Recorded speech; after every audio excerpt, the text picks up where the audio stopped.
La province de l'Ituri sera déclarée zone sans Ebola dans 42 jours. Confirmation du docteur Jean-Jacques Mouyembe au gouverneur de province Jean Bamani. S'en fait le point dans un instant. Et puis la route Kolwezi-Dilolo est en pleine réhabilitation. 20 km de route sont déjà asphaltés sur les 400. Voilà tout pour les titres. D'abord, cette communication du chef de l'État sur l'actualité brûlante de l'heure dans la prévention contre le coronavirus.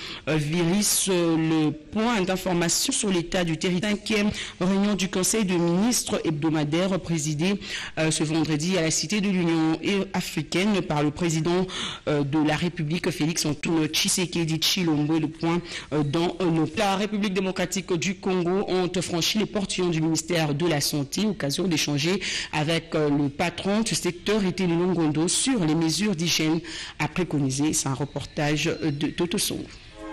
En France, par exemple, le secteur du tourisme enregistre un manque à gagner de 5 à 6 milliards d'euros à cause de l'heuristique pour des dispositions pratiques en matière de prévention contre les Covid-19. On demande actuellement à tous les hôteliers, à tous les restaurateurs, des gens qui ont des boîtes de nuit, de prendre des mesures d'hygiène. Ça dit que mettre des bassins d'eau avec des savons pour nettoyer les mains, ou à défaut des alcools désinfectants. Ça, c'est les premières mesures à prendre. Donc, c'est question d'être responsable. Nous avons un ministre qui a pris conscience du danger et c'est à nous de prendre le relais et de se protéger nous-mêmes et protéger ensuite toute la population. Sinon, si ça touche les secteurs, vous imaginez un peu la catastrophe. Des mesures, une fois respectées, l'on peut évidemment arrêter la propagation à grande échelle du coronavirus à travers le tourisme, l'une des portes d'entrée dans un pays de plus de 80 millions d'habitants.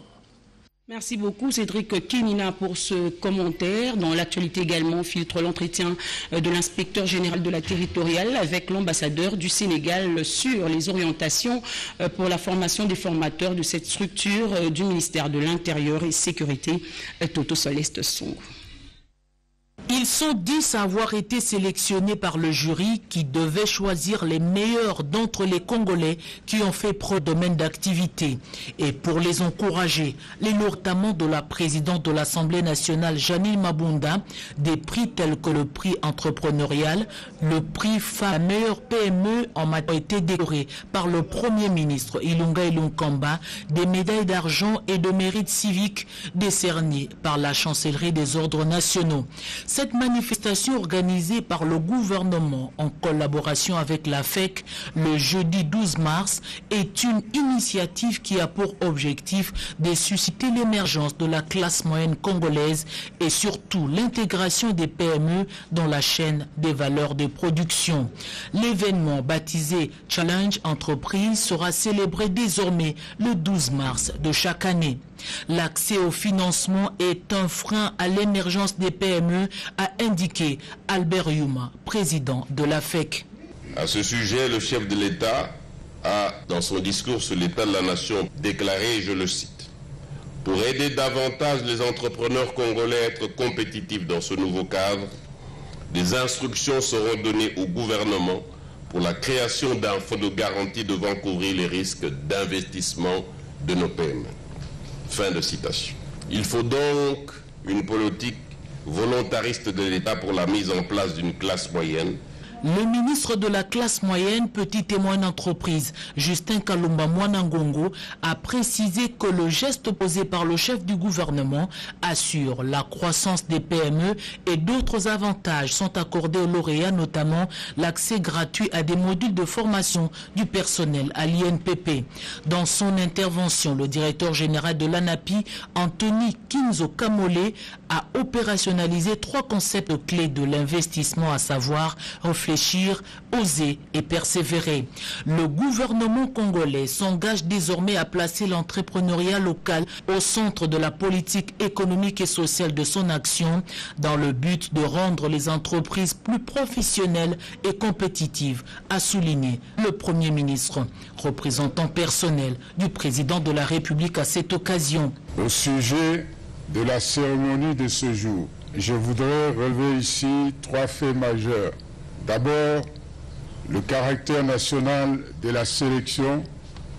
en ce que non seulement celle-ci a ciblé les entreprises opérant sur l'ensemble du territoire national, mais aussi et les entreprises éligibles sont exclusivement celles dont le capital social est détenu majoritairement par des Congolais. Ensuite, l'originalité de prix, en ce que non seulement ceci couvre les mérites dans des domaines très déterminants de l'émancipation de nos entreprises, mais aussi confère un nouveau statut social aux lauréats. Enfin, la parité observée dans le chef des 10 lauréats, dont 5 sont des femmes, en ce mois de mars consacré à la femme. Cette activité cadre avec le programme d'action du gouvernement Ilunkamba. Proposer la cérémonie de remise des prix de mérite entrepreneuriat aux lauréats par le Premier ministre Ilunkamba, revenant sur l'entretien de l'inspecteur général de la territoriale avec l'ambassadeur du Sénégal sur les orientations pour la formation des formateurs de cette structure du ministère de l'Intérieur et Sécurité Toto Céleste Sow. Dans le cadre de la coopération sud-sud, la République du Sénégal envisage formateur pour initier les agents du ministère de l'Intérieur et Sécurité affectés à l'inspection générale de la territoriale. L'ambassadeur du Sénégal est descendu dans cette structure pour obtenir des orientations générales à ces sujets. Cette formation intervient après celle qui s'est déroulée du 11 au 19 décembre 2019 en faveur des agents de la décentralisation pour le compte du secrétariat général des maires francophones d'Afrique. Au-delà de l'inspection générale de la territoriale, les relations entre le Sénégal et la République du Congo sont multiformes et des relations très étroites. C'est dans ce cadre que justement l'inspecteur général a choisi le Sénégal parce que dans le cadre des missions qui lui sont confiées, donc il y a une profonde réflexion visant à entreprendre des réformes de son institution. Et il a pensé que le Sénégal pourrait donc aider par son expérience atteindre l'objectif que l'État du Congo, le président de la République, son Excellence Félix Antoine Tshisekedi, donc a décidé pour cette inspection. Le Sénégal est disposé à coopérer avec la République démocratique du Congo dans divers domaines. Sachez également qu'il disponibiliser un terrain de 100 hectares pour créer une zone économique spéciale dans cette partie du pays. La promotion de la société d'investissement Tuvali Équateur l'a dit au ministre de l'Industrie. Monsieur le ministre de l'Industrie, en rapport avec la politique. Alors, au niveau de Butembo, les jeunes opérateurs se sont constitués en consortium pour appuyer cette politique et ils encouragent cette démarche. Et pour le moment, cette organisation a déjà acquis un terrain disponible pour démarrer, lancer une zone économique spéciale initiée par des autochtones, des Congolais pour les Congolais. Alors cette population aura des bénéfices directs dans la création des emplois pour les jeunes et des bénéfices indirects parce que c'est elle qui va fournir les matières premières pour les différentes usines qui pourront se développer dans la zone économique spéciale. Je dois dire que c'est une population très très dynamique, reconnue, réputée au niveau du pays. Le ministre a fortement apprécié cette initiative. L'attribution de 9 concessions forestières du Maniema Union était au centre de la conférence de presse tenue par la société civile environnementale Néné Manizana pour la suite.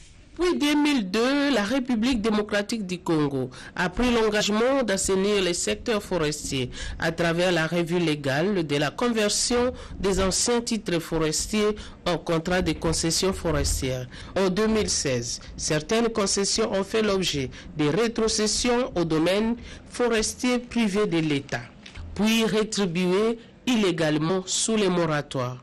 Aujourd'hui, le groupe de travail Climat-RED rénové de la société civile environnementale déplore l'attribution par la voie de cession des 9 concessions forestières appartenant à la société Maniema Union aux entreprises chinoises par les ministres de l'Environnement et le Développement durable, Claude Nyamugabo, en violation du moratoire et le non-respect d'un processus d'adjudication. Après avoir rencontré le ministre lui-même à 2 reprises et après avoir obtenu les éléments d'information, des documents en notre possession et que nous avons examinés, tous ces éléments-là n'étant pas formellement réunis, les cessions n'auraient pas dû être autorisées.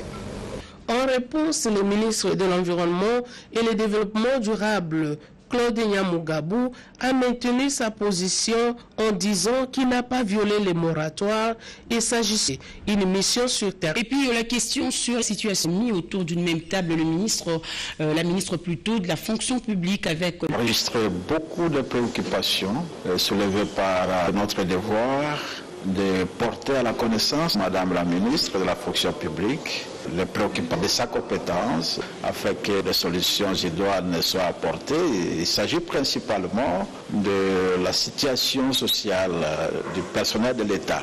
Que ces conditions soient aussi améliorées parce que sur le terrain, la situation laisse à désirer. Il s'agit en outre de ces fonctionnaires qui travaillent pour l'État congolais depuis plusieurs années, mais sans avoir la reconnaissance officielle, notamment reconnue par l'attribution d'un numéro matricule. Il y en a qui sont déjà porteurs de ces numéros matricules, mais ils ne savent pas qu'est-ce qu'ils doivent en faire parce que ça ne produit pas d'effet. Elle m'a rassuré qu'elle va mettre tout en œuvre pour que des solutions appropriées soient trouvées. Et je mesure la responsabilité qui lui revient et je pense qu'il faut lui faire confiance et nous pensons que l'équipe qui l'entoure va l'aider à ce qu'elle puisse réussir son mandat parce que ses frères attendent d'elle des solutions à leurs préoccupations. L'Institut supérieur du commerce IEC Kisangani dispose désormais de sa salle propre pour l'organisation des activités académiques. La cérémonie d'inauguration a été présidée par le gouverneur de province. Images et commentaires. Une réalisation à mettre à l'actif du comité de gestion dirigé par le professeur Foster Bob Boningula. Son inauguration est intervenue au cours de la cérémonie présidée par le professeur Nestor Mpei, président du conseil d'administration des SISTA. Avant la coupure urbaine symbolique, le DG de l'ISC Kisangani, Bob Boningula, appelle à l'attention de l'assistance plusieurs réalisations accomplies par son avènement à la tête de cet alma mater. Outre la salle inaugurée ces jours, qui a une capacité d'accueil de plus ou moins 1000 places assises, l'actuel comité de gestion a acheté un groupe électrogène d'une puissance de 20 kVA pour suppléer au déficit énergétique constaté ces derniers temps à Kisangani. Et il a construit un stadium de basket et volleyball qui porte le nom de l'administrateur du budget, la sœur Ami Biloni. La cérémonie s'est clôturée par la visite des salles et autres compartiments composant l'Institut supérieur du commerce de Kisangani par le professeur Mpei. L'avion annoncé dans le sommaire du tourisme sera déclaré zone sans Ebola dans 42 jours. Au gouverneur de la province, Jean Bamanissa Saïdi Animbak. Sera déclarée une zone sans maladie à virus Ebola. Déclaration de virologue Dr Jean-Jacques Mouyembe au gouverneur de cette province, Jean Bamanissa Saïdi, lors d'une séance de travail qui a eu lieu à Bunia le jeudi 12 mars 2020. Les experts en santé et le gouvernement provincial ont évalué ensemble les résultats obtenus et les difficultés rencontrées. De nouvelles stratégies seront mises en place pendant la période post-Ebola, dite période de transition. Il s'agit de renforcer les structures sanitaires à travers toute la province de l'Ituri. Pas abandonner la province, nous pensons déjà à renforcer les structures de santé et également à nous occuper à d'autres besoins essentiels de population ici dans l'Ituri. Et nous sommes venus donc solliciter l'implication de l'autorité de la province et de ses collaborateurs pour que ce programme que nous allons instituer, donc le programme post-Ebola, le programme de transition, soit vraiment un programme effectif ici dans la province. Très satisfait de cette annonce, le gouverneur Jean Bamanista Saïdi appelle les filles et fils de la province de l'Ituri au respect des règles d'hygiène déjà mises en place dans tous les coins de la province de l'Ituri pour éviter la résurgence de cette épidémie. Exercer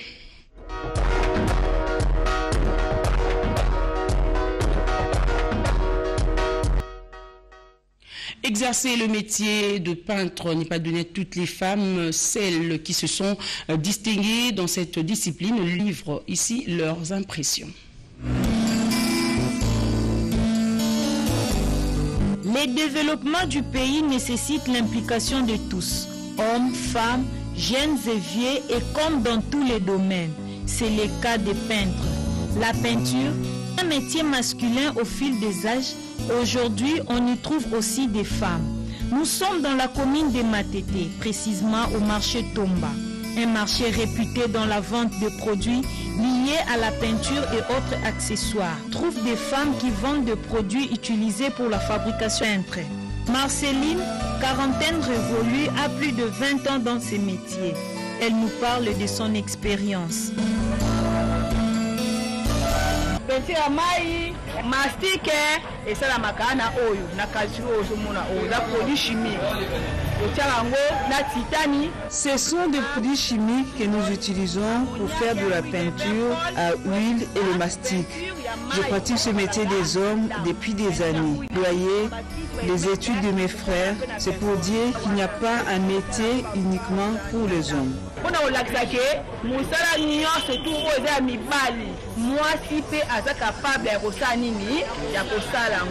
D'autres, par contre, ont trouvé comme créneau la vente des peintures aux côtés des hommes et se disent fiers de leur activité.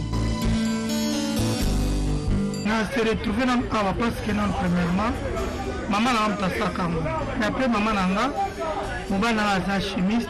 C'est ma mère qui a commencé à vendre ici. Et mon métier m'aide beaucoup. Je suis une femme mariée. J'ai d'autres occupations à la mais je vends quand même.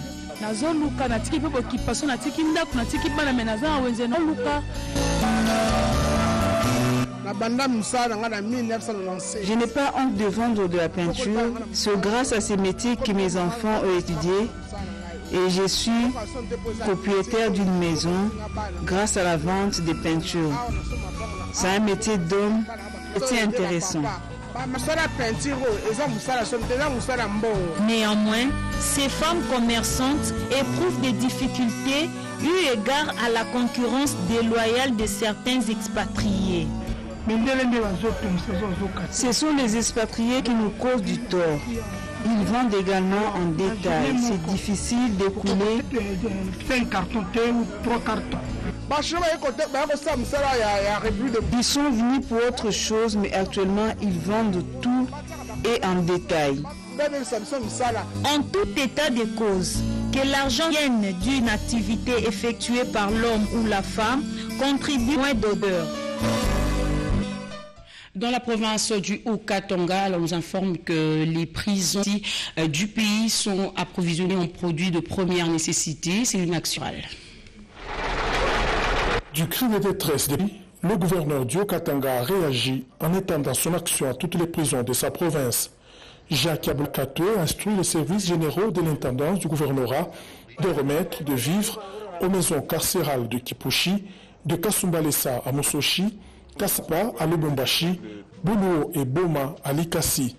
Partout où elle est passée, l'équipe de l'intendance conduite par son coordonnateur adjoint Willy Mounia a remis des sacs de farine de maïs, de riz, de haricots, des sucres, des cartons de poisson, des bidons d'huile, des filets d'oignons et bien d'autres articles de première nécessité.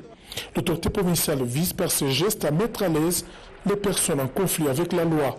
Le geste de Jacques Aboukato est vivement salué par le secrétaire du cadre de concertation de la société civile, Abbé Fortuna Mbayo, qui a accompagné cette opération dans toutes les prisons. Nous sommes témoins, nous sommes associés à la distribution, que le gouverneur a commencé à expédier les vivres dans les différentes prisons de la province du Haut-Katanga.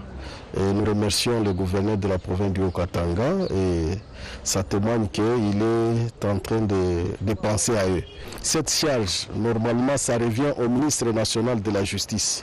Mais le gouvernement provincial est en train de faire un effort pour assister nos confrères qui sont dans des prisons. L'action du gouverneur du Haut-Katanga en faveur des prisons de sa province va sans nul doute leur permettre à remplir leur mission de maisons de rééducation pour les personnes en conflit avec la loi, lesquelles ont aussi droit à la vie. La province du Sud reprenant des activités y afférentes. Images et commentaires. Subangui vient d'être doté de sa feuille de route sanitaire. C'est le résultat de l'atelier provincial sur la marche vers la couverture sanitaire universelle. C'est par le venant de province, son Excellence Jean-Claude Mabenzegbe-Benz, avec la facilitation du professeur Jeff Kabinda, le gouverneur de province, a promis l'implication du gouvernement provincial pour la mise en route de cette feuille de route. La feuille de route que nous venons de suivre va ramasser non seulement les besoins et préoccupations auxquels s'invite la marche vers la couverture sanitaire en termes d'actions spécifiques à entreprendre pour relever les défis majeurs selon les spécificités du sud d'Ubangui. C'était un atelier financé par l'OMS, organisé par le ministère de la Santé, pour accélérer la vision que tous les experts... La santé, le docteur Christian Etoza s'est félicité de l'organisation de cet atelier qui a permis à la province de se doter de cet outil important pour la couverture sanitaire universelle. La route Kolwezi-Dilolo est en pleine réhabilitation. 20 km de route sont déjà asphaltés sur les 400. Une équipe d'experts de la CGT ainsi que le ministre provincial des Travaux publics, Norbert Mbangu, ont inspecté les travaux. C'est un reportage de la RTNC Lualaba. Regardez. De la route nationale numéro 39, dans son tronçon, compris entre la ville de Kolwezi et la cité de Dilolo, chef-lieu du territoire de Dilolo, principale route des différents trafics de la province du Lualaba, préoccupe au plus haut point non seulement le gouvernement provincial du Lualaba, mais aussi l'agence congolaise des grands travaux, la CGT, qui a dépêché dans cette province son directeur général, Médard Ilunga, qui a été conduit sur le terrain par le ministre provincial des infrastructures du Lualaba, Norbert Mbangu. Pour ce faire, une visite a été organisée sur cette route nationale numéro 39, dont 20 km sont déjà asphaltés sur les 400 km restants et dont les travaux vont durer 3 ans. Reçu par le gouverneur Richard Mouyej-Manguez-Mons dans son bureau de travail, le directeur général de la CGT. Des projets qui doivent être mis en œuvre entre Kolwezi et Dilolo. Et en même temps aussi regarder l'état d'avancement de la voirie dans la province et dans la ville de Kolwezi. Et s'agissant de la route Kolwezi-Dilolo, et nous avons rassuré son Excellence que les travaux qui avaient repris déjà l'année passée vont pouvoir continuer. Question maintenant qu'on puisse se mobiliser davantage avec un peu plus de moyens. Crexet va continuer les travaux qu'il avait déjà entrepris, 20 km terminés. Il va pouvoir s'attaquer aussi à des points chauds, des bourbiers, pour améliorer l'accessibilité. Et Frontières s'activera aussi pour qu'au-delà des Gangololo, il puisse continuer un peu plus de patience parce qu'il faut mobiliser. La délégation a eu également à se relancer des travaux au quartier Julie-Site, dont la route qui mène vers l'aéroport revêt de sa deuxième couche. L'amphithéâtre de l'ISTEM et le centre de négoce de Moussampo n'ont pas été oubliés. Mais avant de nous séparer, sachez que le PALU redynamise ses activités à Ilebo, dans la province du Kasaï central. Le commissaire général du PALU, Justin Loupé, a vulgarisé les nouvelles orientations du secrétaire général et chef Gizenga, Vital Pagabita. La disparition du patriarcat et la mission catholique Bangabanu. Sur place, il a posé un geste hautement humanitaire en remettant aux hôpitaux un lot important de médicaments et en payant les frais d'hospitalisation des malades sans distinction aucune, c'est-à-dire militants du PALU ou non. L'honorable Justin Louepé Mayara a également visité le bureau administratif du secteur Sud-Bangou dans un état de délabrement très avancé. Pour en revenir aux activités du parti Lumumbiste unifié, le commissaire général Justin Louepé Mayara a, au terme de sa ronde, invité tous les militants à la discipline et à la cohésion chère au patriarche Antoine Gizenga, dont le parcours et les combats politiques resteront jamais. Au nom de Nono Mantekou qui a réalisé ce journal, Mireille Koumbu et Moussi David qui ont concouru à sa rédaction, je vous dis merci à vous de l'avoir suivi. Anita Luamba se prépare déjà pour me relayer à 20h afin de vous informer davantage. Merci de rester avec nous. Au revoir.